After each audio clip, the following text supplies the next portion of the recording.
कि रहिया से कुरहिया मातु चालिया है बहिना घर जाई तो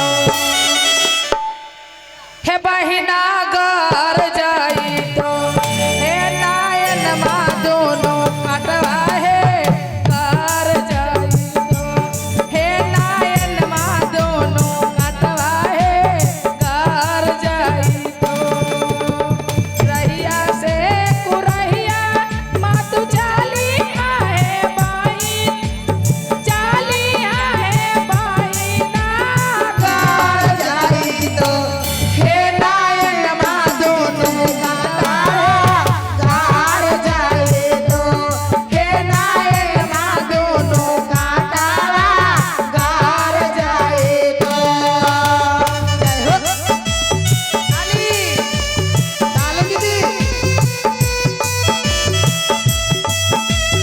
अब कुछ देर घुमा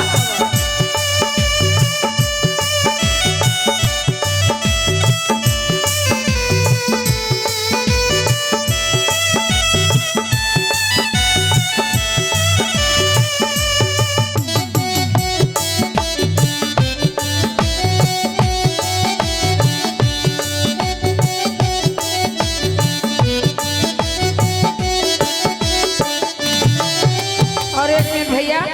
दीदी पहले सब मिल के खड़ा हो तो वो हाथ फ्री करा टोटल दीदी सब खड़ा हो जल्दी खड़ा होइए अपना अपना सीट पर जल्दी न तो ये झुकनी धैले रहते तो हनी के उठा तो जल्दी आ यारे के तोरा काटा उठिए दीदी के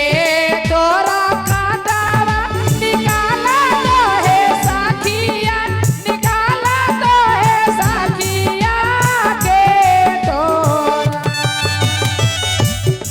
तोरा काटावा निकाला तो है साखिया तो है साखिया के तोरा आहे दरदिया हारे ले तो है के तोरा आहे दरदिया हारे ले तो है के तोरा झुम के दीदी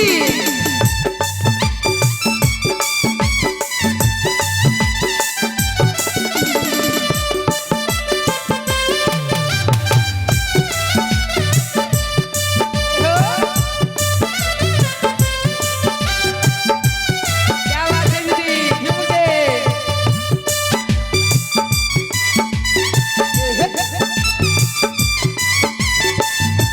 है दीदी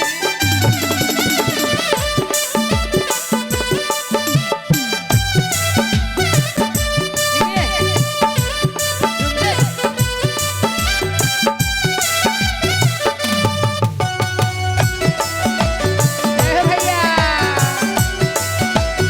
जय हो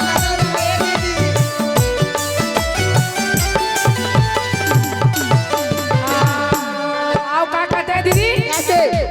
ये कोठा पर बैठल है दीदी लेकिन ये अपना नहीं है सही बात लेकिन है। इतना कह रहे हैं लेकिन कोई दीदी उठने के लिए तैयार है बताइए अरे थोड़ा सा उठ जाइए दीदी भगवान के लिए उठिए ना जी सब मिल के उठ जाइए बोलिए शंकर भगवान की